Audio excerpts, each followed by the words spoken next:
and outsourcing our EMR systems or EHR, electronic health record systems. Our internet connections from our practices are becoming more and more critical. We're really depending on them. Um, Generally, when we're outsourcing these systems, we're using the internet as our pathway, as our connection to the application provider that's hosting these critical applications. So that's why the connection is so critical. Other things that have been coming down the pike as far as meaningful use goes, things like requirements for patient portal, access e-prescribing, secure email, being able to provide patients access to their records, beyond just a patient portal. Um, all, we don't need that. Oops, clicked on the wrong thing. Hopefully my screen will come back. All right. Sorry about that. So these are other reasons from, coming from meaningful use, why we depend so much on our internet connection. And we need to protect it. There are certain risks involved. We need to think about the availability of our internet circuits, for example. So it's not just protecting the confidentiality and integrity of the information. We always normally think of preventing hackers and attackers from trying to hack into our systems from the internet. But when we depend on the availability of our internet circuits to that extent, then we really need to make sure we think about some of these things on this slide here, like what happens if or when our connection to the internet goes down. So that's what I wanted to start this webinar off with, is the availability side of things. So we can add preventive measures to try to prevent our connection to the internet from going down by, generally the way of doing that is not depending on just one particular internet connection provider or ISP or one single circuit, but adding a second one, either as a backup or perhaps using them both at the same time, what we call load balancing. And normal traffic will actually use both of the connections simultaneously, and it generally will improve performance as well as your uptime. So when we think about whether we're going to add a second connection, one of the things we want to think about, in addition to, geez, is it cost effective and worthwhile to do that? And when you're thinking about that, you're comparing that to the cost of downtime or lack of access to your critical systems, which may be very costly to some organizations. So if we're going to add a second connection, we want to think about, let's say we have, I don't know, Comcast as our connection. Adding another circuit from Comcast probably isn't going to add a whole lot of value. The reason being that whatever might take down your primary connection is more than likely going to take down the second connection that's going to the same provider, perhaps even over the same pair of wires. So if you're going to add a second connection, you want to think about adding from a different provider, and ideally having it come in through a different path into the building.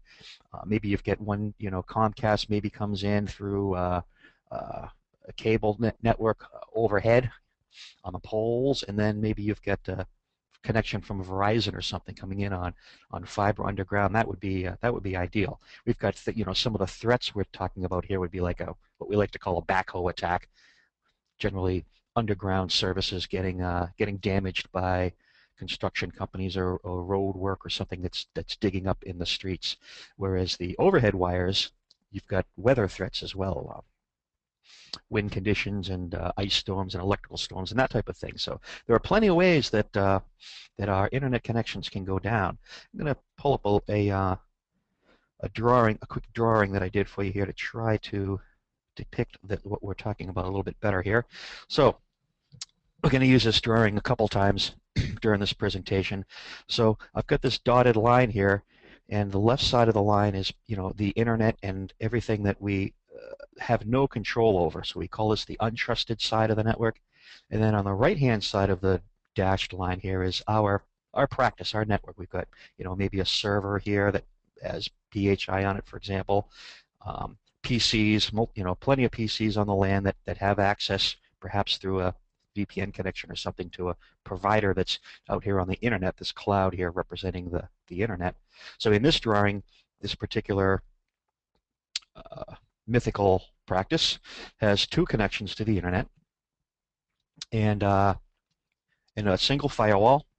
And so the other things that we need to think about when a circuit fails is are we going to fail over to the other circuit automatically? So here's why I wanted to show you this drawing. It's pretty easy to say, geez, if this interface on this router, maybe this is, we used Comcast and Verizon, so let's say this is Comcast's connection to the internet. If this interface here on this router fails, the firewall can detect that right away, and it's really easy to tell the firewall, well, okay, if this interface goes down, reroute all of the traffic, from these PCs and out this circuit, this Verizon connection, out to the internet and out to our providers there.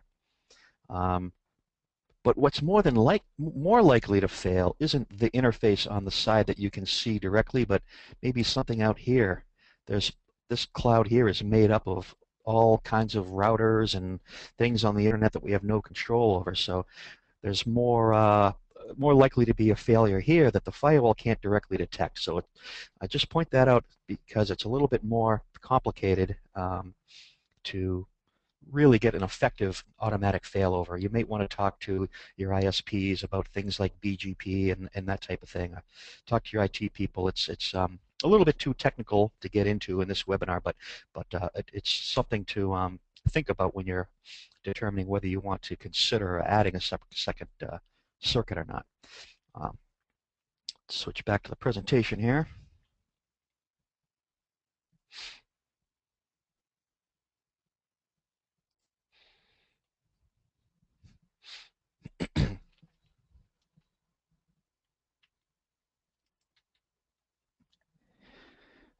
Get the better view here. All right. So moving on to the next slide. So we've got to make basically a risk-based decision as far as how we're going to handle these availability issues. One of the first things we want to decide is, can we afford to go down? Or like we talked about in the previous slide, how much does it really cost if we go down and lose access to our electronic medical record system or our practice management system that's outsourced, right? And of course, that's going to kind of depend on how long you're going to be down for, but certainly being down for a full day due to a circuit issue is not unheard of. So maybe we have to have or we have the ability to have a contingency plan that allows us to continue operating our practice without the EMR system. Maybe you still have all of those physical records in the file cabinets right there. Maybe they've been up to date. Maybe you've just started on EMR anyway. So maybe it's actually feasible to switch back to physical records, physical charts, and that wouldn't be a huge impact, and it's actually more cost effective to do it that way than to bring in a second diversified connection to the internet. So that's one option. And the other option is to have a plan or the ability to quickly restore your connection to EMR, which generally means having that second internet provider. And either the automatic failover, if you can't have the automatic failover, then it's important to include in the plan how you achieve that failover. And I think I would recommend for smaller practices that don't have IT staff and security firewall expertise and all that to consider just outsourcing the management and monitoring of the firewall and all that, so you have somebody to call whenever you need a change made, or somebody that you can call and get very quick response in the case of a circuit failure and you need them to fail over to the other circuit manually for you. So that's another option. So cybersecurity risks, that was availability risks that we just talked about, but the majority of this afternoon we're going to talk about risks to confidentiality, integrity, and that type of thing, HIPAA security rule type stuff. So we've got all of these controls that we have to have in place to prevent unauthorized access to our data and all that. We've got physical controls and technical controls and all that, but if there are ways to get into systems from the internet, it's important to remember that that access from the internet is going to just completely bypass any physical security controls you have in place. And by physical controls, I'm talking about locked doors, or the fact that to get on your network, you'd have to get into your building and plug into one of those LAN jacks on the wall or whatever. Well, this, if you're allowing access from the internet, say for remote access or something like that for your users, all of that goes right out the window. No pun intended. Also, anybody coming in from the internet, it's very difficult to know for certain who they really are. So the internet provides anonymous access for attackers, which of course the attackers love. And to make things worse, you've got no idea where they're coming from.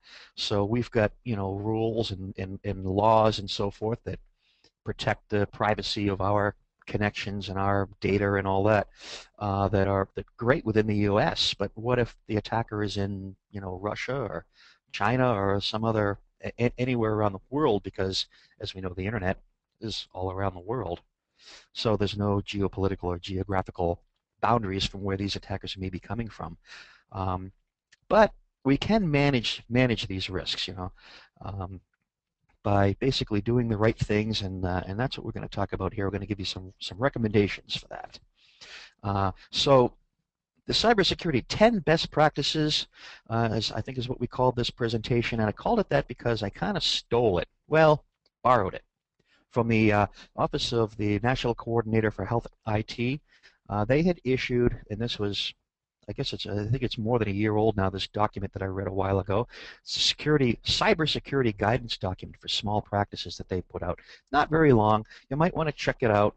Right here is the, put that all on one line actually, and that's the URL that will get you to the document itself. If you want to, let me get rid of that for you so you can see that.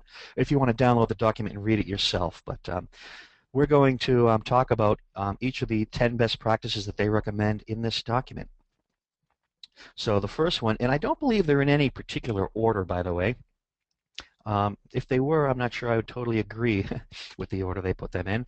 But I do agree that all of them are very important. We're going to talk about them all and provide some recommendations. So strong passwords, yeah, hugely important. Why passwords when we're talking about an internet connection? Well, particularly important when you allow remote access into your network. Because if you think about it, we talked about how remote access from the internet bypasses entirely all our physical controls and other types of controls that we have in place. So really what we're left with, or most of us are left with, is just the fact that you need a valid username and password to get into this system. But anybody can get to that login screen, and anybody can guess, and in many cases take as long as they want trying to guess a valid username and password. There are ways to get usernames, by the way, through some farming techniques and email, phishing, and all types of things that you may not have thought of. So the username is really not that difficult.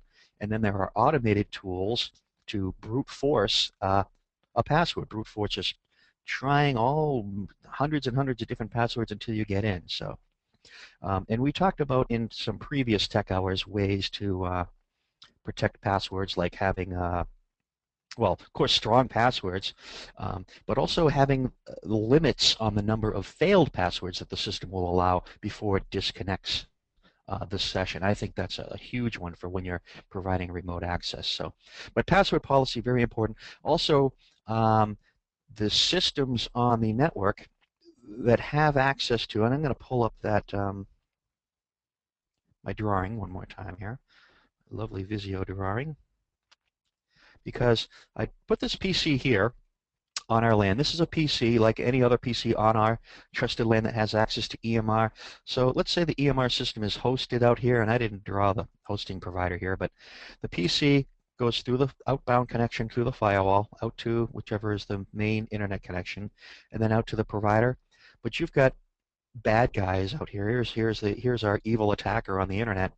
There are several different ways that he may be able to get, or she may be able to get access to this target PC on your network, and it's usually not through hacking in necessarily from the outside, but through hijacking an outbound session or getting some piece of malicious code or something, or tricking the user into going to a compromised website or a malicious website that's going to get some code onto this PC that's going to run a program that's going to allow the attacker to see the session with the your provider out here on the internet. So if you have and hopefully you do, require a password to access that application, then the attacker that's on here, if there's already a session or your EMR application is open, well then now the attacker may be able to view that. But if not, the attacker now needs to either wait for the user to log in if they can be part of that session, or they're going to have yet another password that they're going to have to try to learn or crack or whatever. So that's just another reason why having strong passwords is important even when we're talking about the internet connections.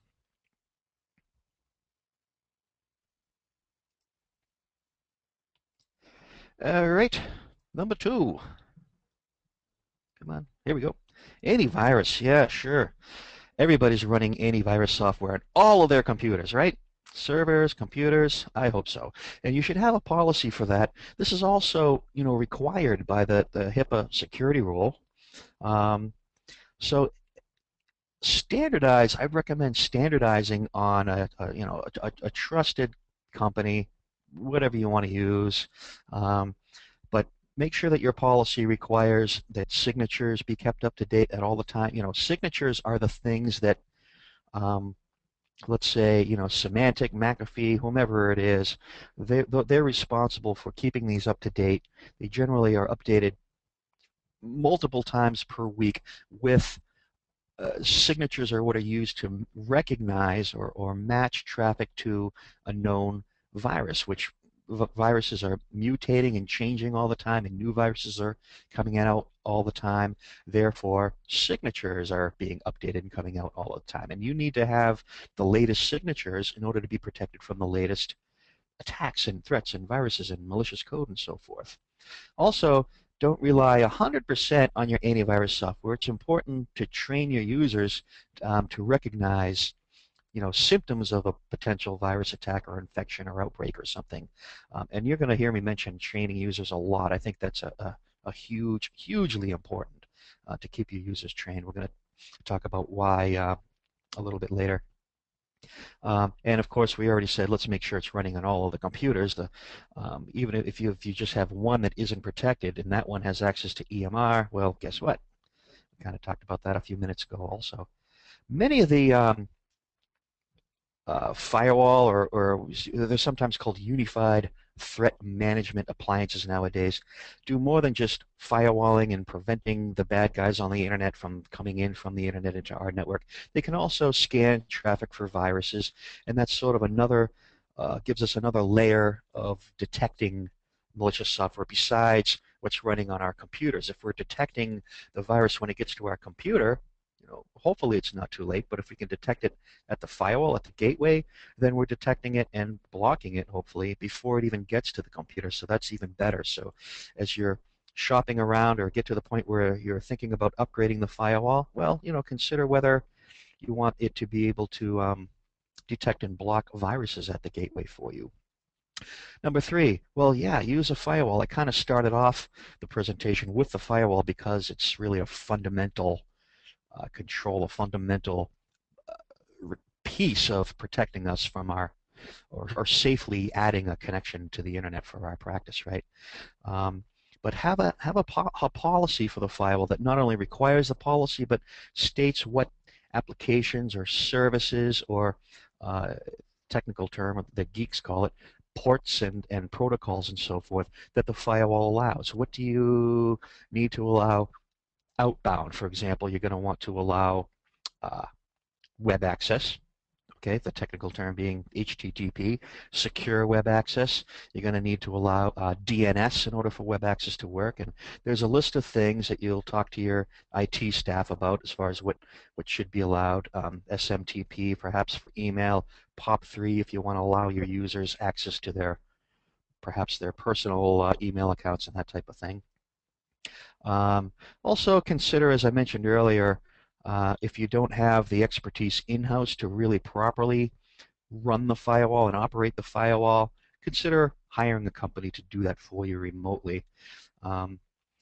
Egress filtering, obviously the firewall is going to be only allowing a few, if any, protocols or services, we'll say, from the internet into your network, but you also want to filter or control the traffic from your network going outbound. And one of the reasons is the attack scenario that I described earlier when I had that LAN drawing on the screen, where the attacker is going to try to get a piece of code onto one of your PCs, and then that PC is going to establish the connection outbound with the attacker. So the attacker is going to try to leverage, if your firewall just allows anything outbound, then the attacker may find a port and or a protocol that works outbound that maybe you wouldn't even notice. So if you're only allowing outbound what you really need, then you make it a little bit harder for the attacker. So that's important. Web filtering is the concept of kind of controlling what websites or categories of websites that your users are allowed to go to. And that's important for a few reasons. Maybe you just want to manage the productivity of your users and prevent them from wasting time and so forth. But also, we mentioned that one of the ways that we can get this malicious code onto your PCs is by attackers tricking your users into going to compromised or malicious websites. So this web filtering is a great way to minimize the chance of that happening. You can block based on certain categories and just rule out any types of questionable or risky categories of websites that really nobody in your practice would need access to anyways, and I think that really goes a long way. And that, again, is another example of a feature that you might want to look for as you're considering adding or upgrading your firewall. Okay. So down here, review log files. One of the core functionalities of your firewall is also logging all of the activity that goes through the firewall. And that's great as long as somebody's looking at those log files. Maybe there's an automated system watching those log files. Maybe that automated system can recognize when somebody's trying to break into your network and send an alert to somebody. Wouldn't that be great? There's a great way to identify somebody trying to break into your network. And every firewall is capable of generating log files, but by default, they're not necessarily going to save any lengths of time of log files, and they're not going to automatically alert you or anything. So that's something you'll want to talk to whoever is managing and monitoring your firewall about, and it is pretty important. Again, remote access. Connecting the practice to the internet at all, is a risk in itself. But once you add remote access for your users through the internet, the risk becomes much bigger. We talked about the password issue. Well, the reason that I mentioned authentication here under use a firewall is that you can have by authentication, I mean this is the screen that your users would see when they go to establish this connection from whether it's from their home or on the road from a laptop. Hopefully they have to type, at least put in a username and password in order to get access. But that name and password may be coming from the server that they're connecting to that's already on your internal network, which means that you have to configure your firewall to allow that login to occur all the way to your inside network. But you can configure your firewall to handle the authentication on behalf of the server.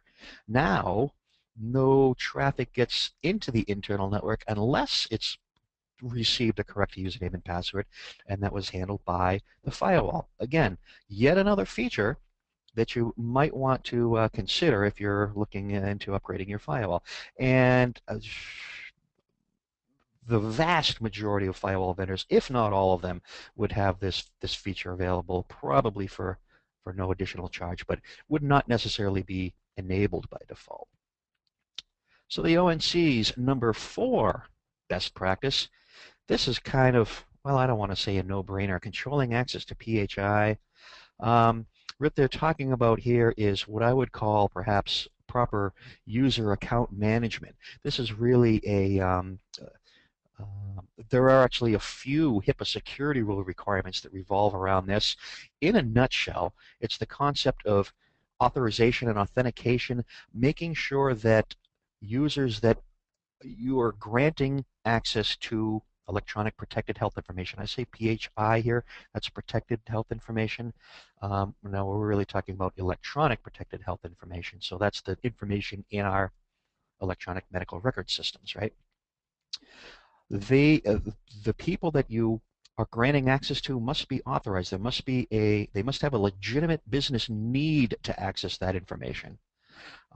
So the process for granting access to these systems should start with the authorization, and the authorization should come from what I like to call a data owner or system owner. So really a good idea to have predefined who the owners are of your various systems. If you have one electronic medical record system, assign the data owner who is somebody fairly high up in the organizational hierarchy as far as making business decisions as to who really does have a legitimate need to know. And that is the person, or maybe the person has a backup as well, that can authorize access, and then access can only be granted by, say, the IT department after the authorization has been received in writing, say an email. And this user management process should also include process for terminating access. Very important, but easy to forget. So that this is all should be a part of our information security program already, hopefully by now. Unique identity means that each user logging into our EMR system must have their own username or identity that is specific only to them. In other words, don't use shared accounts. And I see that a lot, and I'm always, trying to convince people to move away from that, because you really lose something called accountability when you do that. If you're trying to review your records of who did what in your system, you're going to see the username that the user logged in as under that log. And if the username is user1 and the entire endoscopy department logs in as user1, then you really don't know who looked up that record or who did what if you needed to do some type of investigation. So, and again, that is HIPAA security rule requirement as well, unique user identity. Also remember that as hard as we try to not have protected health information stored on our PCs, more often than not, if we have scanning stations or imaging modalities that collect patient information or images or whatnot, sometimes those images or scanned documents, PDF files perhaps, may stay on the PC that's controlling that unit. And sometimes, and I've run into this myself, the practice doesn't even realize that.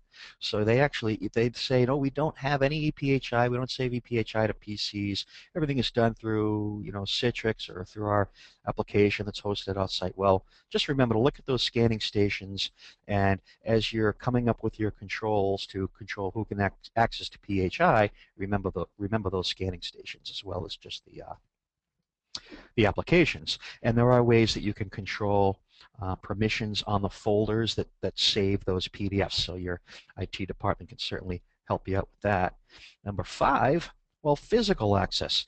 This seems to be starting to stray a little bit from the internet connection, I know, but again, this is the ONC's document, and I wanted to give it to you the way that they gave it to us. So physical access,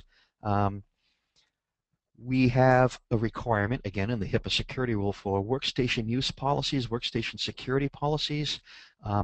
Lost or stolen laptops and other types of media storage devices really are not even just a major source of unauthorized disclosure, but last I checked, the #1 source of unauthorized disclosures or breaches. When it's an important decision when you're deciding whether to let your users take their laptops, their tablets, what have you, home or to the hospitals or off-site at all. It becomes a risk. And in my opinion, the best control or the best way to mitigate that risk is just encrypt the whole bloody hard drive on all of those devices, because now if the laptop is stolen, whoever stole it can't do anything with it. Not only can they not access ePHI, but if you use the right solution, they won't even be able to boot the thing up. Even if they try to take the hard drive out, or not try to, they do take the hard drive out and try to install it in another device to try to just get access to your data, they still won't be able to do it. Laptop whole disk encryption, great, great, worthwhile investment, I think. Even if you're not going to let users take your laptops home, laptops can still be stolen right from the practice, right? So this is a great control from that, because as you may remember, we've got this fairly new breach notification law that requires us to notify everybody under the sun, it seems like, if we've identified a breach or even a potential reason that some patient information may have been disclosed in an unauthorized fashion. And if it's more than 500 patients, then we're really in big trouble. However, they're only talking about unprotected patient information. So if our laptops are encrypted, well, it's not unprotected patient information anymore, and we no longer need to notify the world, the media, the OCR, and all our patients of an embarrassing security breach. So, yeah, locking up servers, again, probably nothing to do with our internet connection, but yeah, if you've got servers or computers in-house that have protected health information on them, then they really should be in a room that is secured, and you control who has keys and so forth to that room. Backup tapes, similar to the laptop and tablet situation, can be stolen, especially if tapes are moved off-site. Really need to have a secure mechanism for doing that. And sure, there are backup solutions out there that will actually encrypt the tapes. Highly recommended. Otherwise, some other way of securing those tapes really is very, very important. And not just backup tapes, but any type of portable storage devices, USB, portable drives, thumb drives, and that type of thing. So all physical security type stuff there, but certainly still important. And limiting network access. Well, yeah, so the number 5 was physical access. Maybe we think of this as sort of logical access or electronic access. We have hopefully a firewall policy, a network security policy that describes, what the requirements are, for example, for being able to connect to the network. We've got probably wireless access. WLANS stands for wireless local area network, wireless access. WPA, WPA2, web terms you may not necessarily be familiar with, but those are ways of, or controls for protecting access to our wireless networks and encrypting that access. So if you have a wireless network at your practice and it requires some type of what may be called a key or a passphrase in order to access it, then that's because it's either WEP or WPA protected network, as it should be. But we also may have wireless networks that we're providing for our patients to be able to get to the internet. And if we're doing that, we need to make really certain that that is a separate wireless network that cannot access our internal systems. That's very, very important because you're generally going to maybe even not have a password on that network, and it's just a service to your patients. You're giving them perhaps limited bandwidth out to the internet and so forth. So, and that's a good thing to do, and it can be done safely. But make sure that you enlist somebody that really knows what they're doing, and that your policy states that that network will not have access to internal or trusted systems. And next month, by the way, as you know, we do this tech hour, the second Tuesday of every month. Well, September's topic is going to be all about wireless LANs and how to secure them, and how to provide Wi-Fi, public Wi-Fi access to your patients securely and all that. So if you're interested in that, I really hope you'll join us on the second Tuesday of September. BYOD. This thing, I get emails all the time about BYOD. Bring your own device. It's just a huge topic right now, especially in healthcare. And it's really the concept of, do you allow your users to bring in their own iPads and their smartphones and connect them to the network and access and stuff like that through their own devices that you don't control, you don't control the antivirus software running on them and all that. So that's a whole other type of risk. And in fact, that might even be another great topic for yet another tech hour. But for now, just make sure that you consider that in your network security policy or whatever policy, as far as, are we going to allow users to do that or not? If we are going to, what are the requirements going to be for that? And remote access, we've mentioned this a few times already, really must be managed and monitored properly to mitigate the risk, or to make it a manageable risk. The risk is going to be there if you allow it, no matter what. But you need to do your due diligence to make sure that that risk is manageable, right? And another thing that I think I would include in this policy is, be careful, be wary of what you allow your users to do with the PCs. Okay, if you can make sure they're not administrators, that's great. Make sure that they can't just install software on their PCs whenever they want. That should go through IT. Right? Plan for the unexpected, contingency planning, right? What do we do when we talked about the availability when the system goes down? Well, if our connection to the internet goes down, then basically our EHR system is down if it's outsourced, right? So have a plan for that. We kind of talked about that risk-based decision already. Can we operate without that application, and if so, for how long? What are we going to do after that time period expires, and so forth? Maybe we fail over to another circuit if we have it. So those are parts of our contingency plans.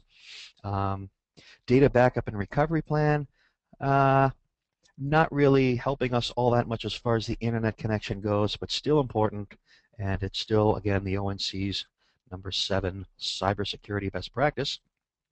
So when you're thinking about data backup, obviously if the application is outsourced, well, I shouldn't say obviously, but understand how that gets backed up, and things like recovery time objective and recovery point objective. Okay, whether you're backing the stuff up yourself because you have the system in-house, or whether it's outsourced, you want to know how long a recovery would take. How long will it be before I'm back up and running if the server that's running my electronic medical record system crashes? That's recovery time objective. Recovery point objective is basically, well, how much data am I going to lose as a result of this crash?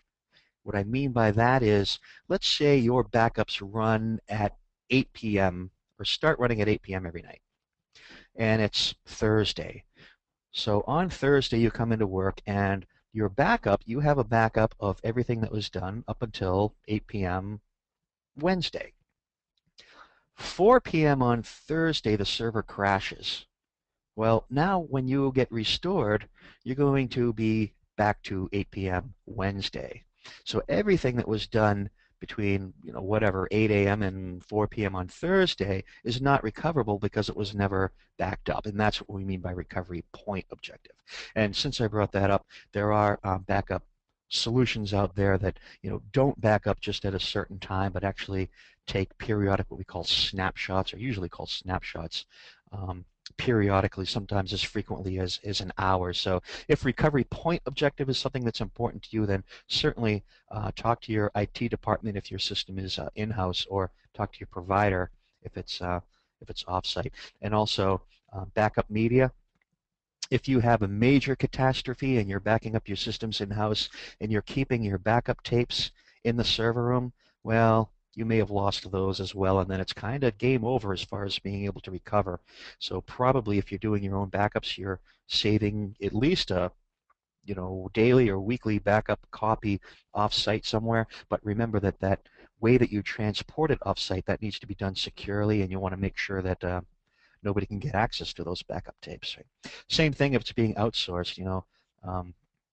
Your provider should be handling that, but you might want to have an understanding of how that is done. Good computer habits. Yeah, I guess we're kind of talking about acceptable use policy type stuff here. In the HIPAA security rule, what I call acceptable use policy, the law calls a workstation use policy. This is where you describe what your users are allowed or not allowed to do with your systems that provide access to your electronic medical record systems and so forth. So you could call it a no-brainer, sure. Again, this is the ONC, but here are some recommendations I would give you. define somewhere, perhaps in these policies, who is responsible for management of the system as far as making sure that it gets patched, because patching is very important to protect against these internet type threats, right? Malicious code and so forth. Because patches generally, the goal of patches, or security patches anyway, is to close up the vulnerabilities in these systems. And the vulnerabilities in the systems are exactly what the attackers are looking for and going after, and that's how they're going to get in, by exploiting one of these vulnerabilities. So a good patch management program is going to keep those vulnerabilities closed, hopefully. Application updates, again, sometimes application updates include security patches. Another reason to keep applications updated is, well, to make sure you're compliant with meaningful use requirements, but also to make sure that your application is still going to be supported by the vendor and that you can still get technical support. So you want to be running a version of your application that is supported. Change management is important. If changes are made, you want to be able to have rollback plans and stuff like that. This is really more, I think, availability type stuff, having a change management policy and program, but certainly good computer habit. Capacity planning is basically knowing ahead of time, for example, that you maybe your server's running out of disk space before it actually does run out of disk space and go and crash on you. So kind of part of proper system management and monitoring. Device and media controls also falls under good computer habits. If you can avoid the use of things like thumb drives and little external USB drives that you could plug in and fit in your pocket, then yeah, sure, do that. If your policy can say, they're not allowed, great. That'll make it a little bit easier. It's an easy policy, but it's not an easy one to enforce. But at least having the policy, you're somewhat covered there. Because those are dangerous, just the fact that they're easy to steal and go undetected. And then educate the users is one that I added. And if you've been to any of my or attended any of the previous webinars that I've done, you know that training users is something that I mention in every single one of them, because it's just, in my opinion, hugely important. So make sure your users, you help them out with understanding what good computer habits are, what your acceptable use policy is, and how to detect suspicious activity. Those are the main reasons why it's important to train your users. And protect the mobile device, kind of similar to what we were just talking about with the portable devices, but we're going to focus really more on laptops and tablets and that type of thing. Reason being because you may allow your users to take them off site. We talked about already the importance of encrypting them. Okay, in my opinion, that's I would consider that a requirement, not a recommendation. If your users are taking tablets and workstations or laptops off-site, encrypt them, please.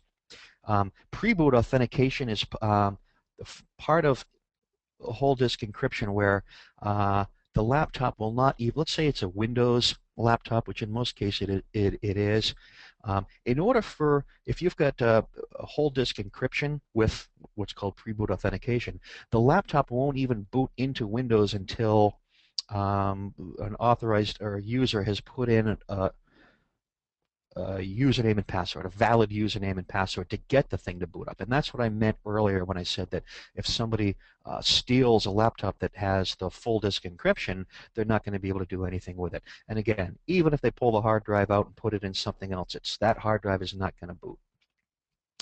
All right. And then secure removable storage devices. Yeah, if you can't get away with saying that USB portable thumb drives and so forth are not permitted because they're needed for legitimate business purposes, well, you can actually encrypt those as well, and those are even easier to steal than hard drives. So that encryption, I think, is kind of the obvious control for that if you do need to use that. Iron Key, by the way, is a company that I like. I have an Iron Key thumb drive that I keep customer information when I'm doing security assessments and so forth, and I have to save data as I'm working on the projects. I make sure it's saved to the encrypted partition of my hard drive and or my encrypted Iron Key thumb drive. So if it does get stolen, I don't need to worry about, you know, losing or somebody else accessing my patient's security information. Here's BYOD again. Remember, that's bring your own device. Are you allowing your users to connect their own devices to the network? And again, the risk of that is you don't control those devices. You didn't install the antivirus software and all. So unless you write something into your policies that say, geez, we have the right to monitor what you're doing, you know, review the configuration of your devices and all that, then probably the best thing is to just not allow it. Just keep it simple. So again, that's mobile devices connecting to the network, whether they're connecting wirelessly or, you know, just connecting into the what we call the wireline network. We have to actually plug into one of those plugs in the wall. So here we are, number 10, establish a security culture. Well, yeah, this again, I think is just another way of stating the importance of training. And like I said, if these 10 best practices were in some type of order and I were creating this one would be up near closer to number 1 than number 10. But like I said, I don't believe these are in any particular order. But the security culture, your users are either going to be one of your worst vulnerabilities as far as security breaches, or they're going to be one of your most effective security controls. And what is going to dictate the difference or which it is really training. You know, certainly culture and attitude and all that, but those are going to be sort of controlled, for lack of a better word, by you through the effectiveness of your training program.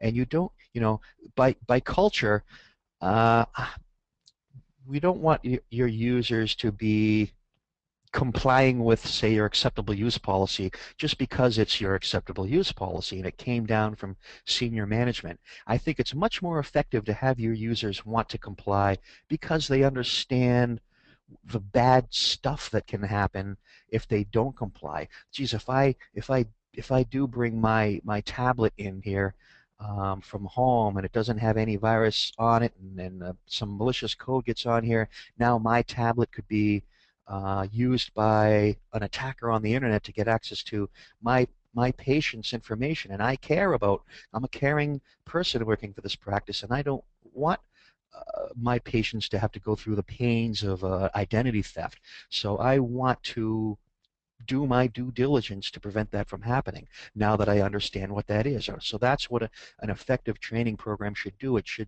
sort of modify the culture, change the culture of the organization so that all of your users that have access to your systems understand the risks and are willing for the right reasons to do what it would take to protect that stuff. So that's why I just hound on the importance of training in every organization. And here's a good one too. I think this is probably from the ONC. Leadership should set a good example. Don't, you know, the policies should apply to everybody. I've actually seen this before where, you know, this chief medical officer or whatever says, well, geez, you know, that's great that, you know, nobody can get to these websites, but I'm the chief medical officer and I don't want to be, you know, limited by these policies. Try to avoid that. Instead, try to set you know, as senior management, try to set a good example for the way you want your users to behave. So. And we're really nearing the end here. Wireless LANs. This is sort of a teaser, if you will, for next month. We're really going to talk about wireless LANs, but I mention it here because of the riskiness of it, especially of doing it incorrectly, adding wireless LANs. Because at the top of today's presentation, I mentioned that one of the main risks to connecting your practice to the internet is the fact that it bypasses all of these physical controls and other types of technical controls that you were so carefully implemented. Well, wireless LANs kind of do the same thing. Um, in many cases, I could sit out in the parking lot of a practice and detect the wireless LAN, and you know, a clever enough attacker or a improperly secured wireless LAN will may be able to be connected to from the parking lot. And if that wireless LAN provides access to your EMR system, well, guess what? So it's important to protect your wireless networks and install them correctly. Rogue access points, we've got our network drops for the wired network, right, throughout the building. Maybe you've got a conference room and a couple of network drops in there that are used during meetings and so forth. So those drops are active. Well, what if one of them is behind the credenza at the end of the room, and I, as the evil bad guy attacker, get into that conference room? Maybe I just drop a little miniature access point and plug it into that wall drop. Well, now we've got a rogue access point on the network. Or maybe it was installed by a user that wants to set up their own wireless network with no malicious intent at all, but they don't secure it correctly. Well, boom, we just opened our trusted network to the parking lot. So it's important. And we're going to talk about all this stuff, including ways that we can add public Wi-Fi access for our patients a month from today. And here we are at the question and answer section. Tim? Thanks, Chris. Thanks for having us. It doesn't look like anybody's submitted any questions for today. I just want to thank everybody for attending. Next month is going to be a really good session on wireless LANs. It's probably the area we have the most conversations about security on in our company and with our practices. Like Chris talked about, rogue LANs, wireless LANs, and setting up the proper security levels and controls. So I really hope everyone comes and attends for next September 10th, and we look forward to having you, and thank you for attending today.